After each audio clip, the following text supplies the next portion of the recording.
Today we are at the McLean Textile Gallery for the Helen, Joyce, Burroughs and Thompson Summitt dual exhibit. We are featuring all three of our galleries, 1, 2, and 3, on the friendship and artwork of these two fantastically talented ladies.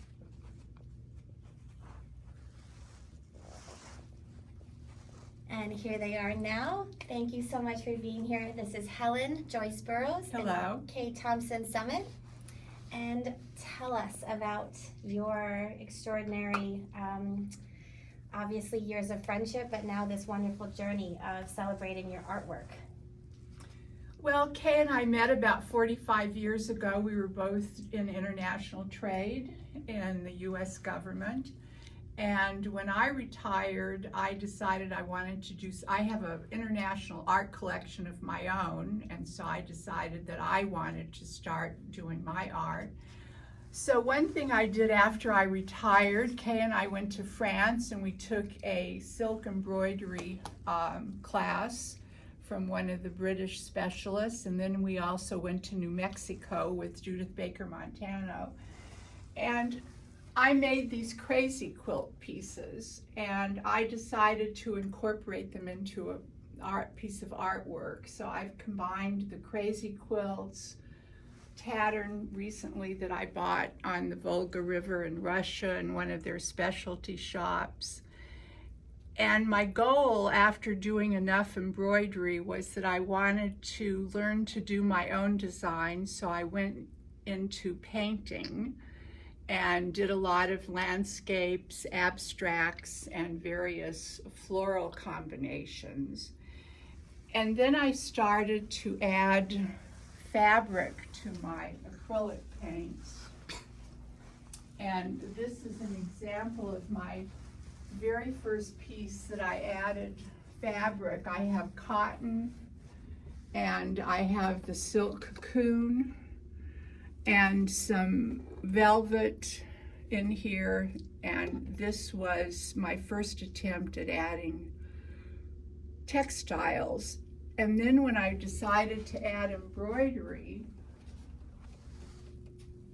I did the acrylic with paper and then a template, and this is all silk embroidery in here. And I think we'll cut to Kay so that she can show you her pieces in this room. I owe my interest in quilting to my grandmother, whom I never met. But my mother inherited 8 of her quilts, and she loved telling stories about the bees that my grandmother would host in her home in South Lynchburg, South Carolina. And so I always appreciated quilting and loved it. And then when I became pregnant with my daughter, I wanted to make her a quilt, and I took my first class. And that was a class on just general quilting, just sort of a whole range of techniques and ways of approaching it. And I started out making very simple, very traditional quilts, and over time, I've done all sorts of new things, and I'll show you 2 of them now. This is a picture done by an artist friend of mine named Clarissa Jaffe. I was talking with her one day about art, and we sort of evolved into asking the question, is it possible to create the same kind of reactions to a picture in fabric that you can with acrylic paints? And so this was the result of that. I really like it a lot. And she's a wonderful painter, and I think I made a wonderful quilt. This one is another technique.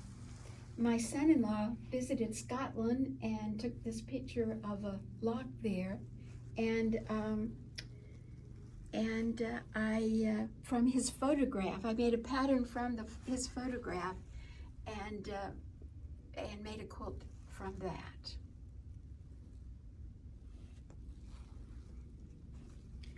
There are so many things that you can do with quilting. I think that's why it's such a wonderful art. You can, you can see down there, I have a crazy quilt with lots of patterns and beading. We have a beaded peacock. You can write on quilts. There's calligraphy there. It's just it gives anyone who wants to create something, express themselves in some kind of art, can draw something from quilting. So here we are in Gallery 2, the continuation of Helen, Joyce, Burroughs, and K. Thompson Summitt. We are showcasing continued illustration of felted pieces, silk embroidery, and incredible talent in the quilt art. And I would love to ask Kay here, these two pieces to her left, the color, just the emotion, this incredible visual of some friendship, as the quilt is actually titled. Please walk us through these. This is another technique for making a pattern from a photograph. My daughter took this picture on the beach in Bradenton, Florida, and when I saw it, it spoke to me. I thought, we're living in a time where people are very uncomfortable with each other. They resent people who aren't exactly like them, and a lot of hatred expressed in the news media and even personally. And this picture spoke to me of a whole different way of life. I called it friendship because to me, they're two birds, they're very different species, but they're meeting on the beach of a morning, chatting with each other about all the things they have in common, where to find the best food for their families, whether or not there's going to be bad weather. I just love this quilt. I mean, it really is just one of my favorites. And this one is the same. My grandkids always loved dragons, and I bought a plastic bag with little paper templates of those dragons, so I don't know where they came from. But I had the templates, and the idea for this quilt just came to me. I don't know how that happens, but it just came to me, and I loved it, and I added it. It has beading, it has findings, it has an owl and parts of dragons hiding behind bushes. In terms of technique, this is one time when I used raw edge applique, which still is not my favorite technique, but sometimes it's useful just to have that technique because there are pieces of fabric or other images that just need to be treated in that way. I named it after my husband, Summitt School for Dragon, because he was the kind of guy who would have loved to have a dragon. He would have been flying on the dragon every day. There is a quilt right over there that has a totally different technique.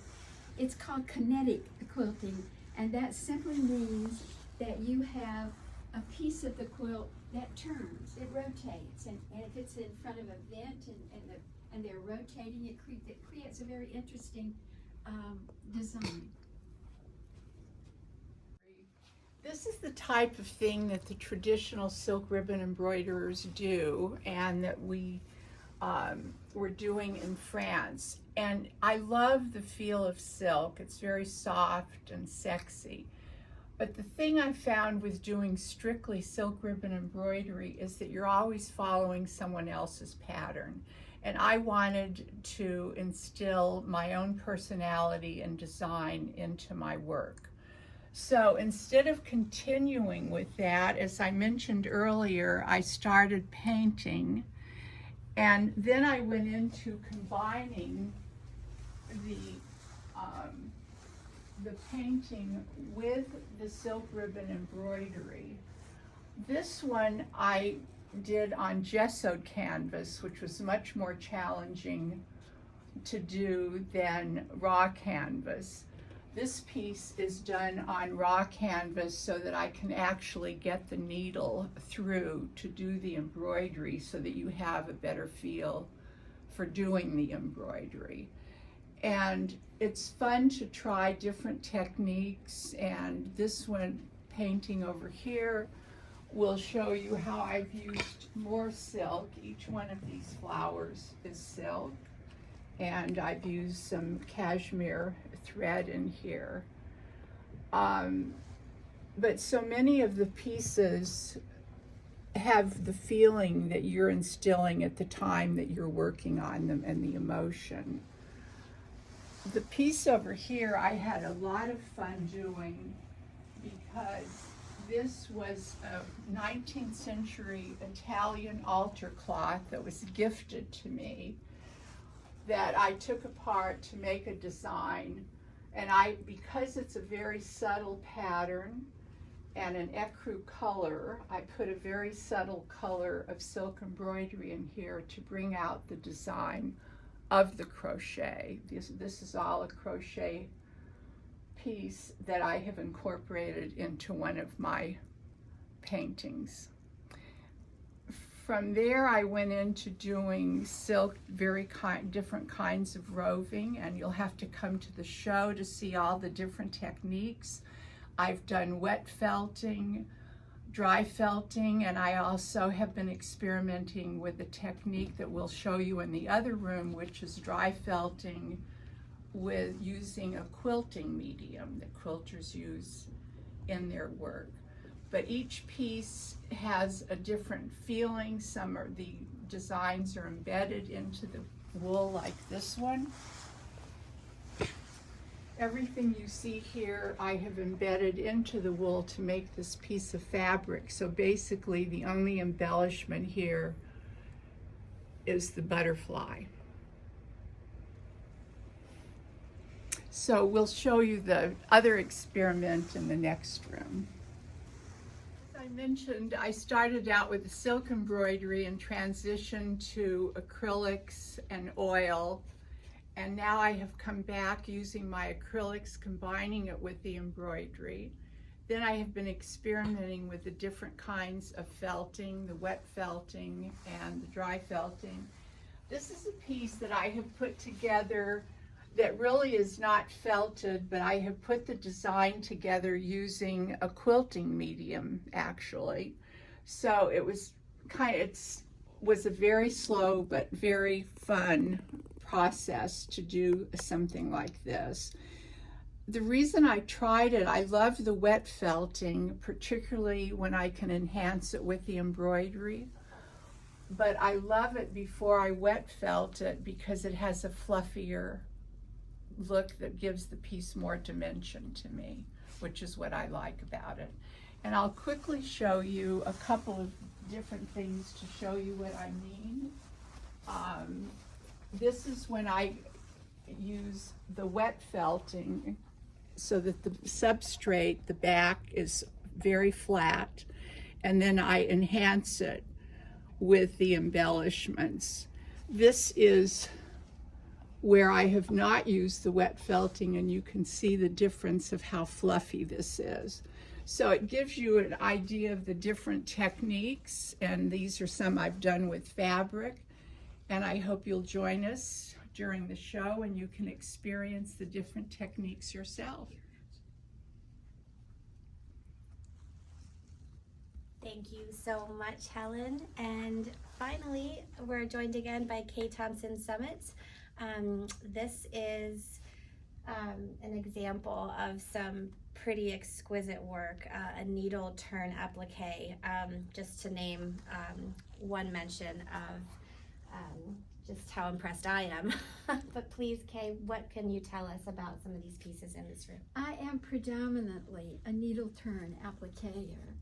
Needle turn applique, a brief description is you have your image and you have a seam allowance of a little less than 1/4 inch, and you put your image on the background fabric, and then you just needle turn it as you go around the image. And it is my very favorite quilt technique. And these 5 quilts are all done totally using needle turn applique.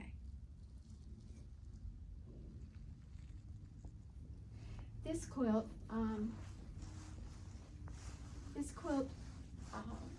is a duplicate of a block from an antique Baltimore album quilt, and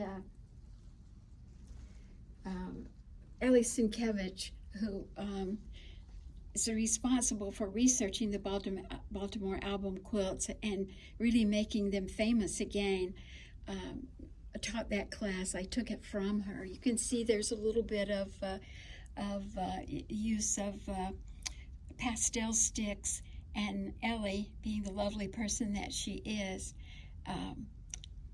did the calligraphy to put my husband's name on the flag. And in fact, the blocks surrounding that are all made with pieces of my husband's shirts.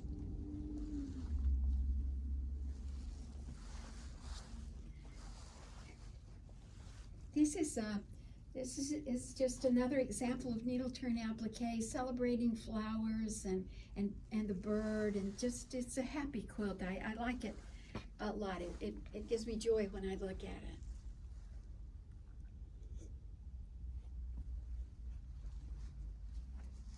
This one is uses Hawaiian motifs. Hawaiian quilting is really basically needle turn applique.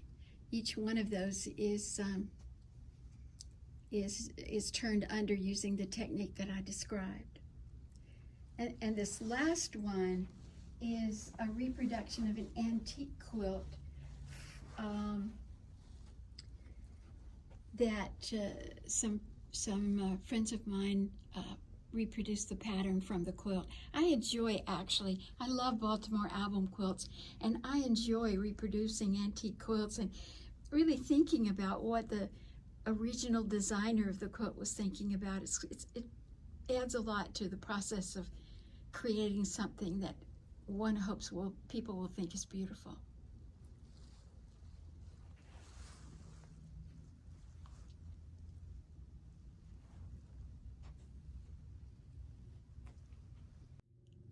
Thank you both so much for your time today, speaking with me about your adventures together, celebrating your friendship and your, amazing artistic talent. Thank you very much. You're We enjoyed so it. welcome. My pleasure. Thank you for being here. We hope to see you.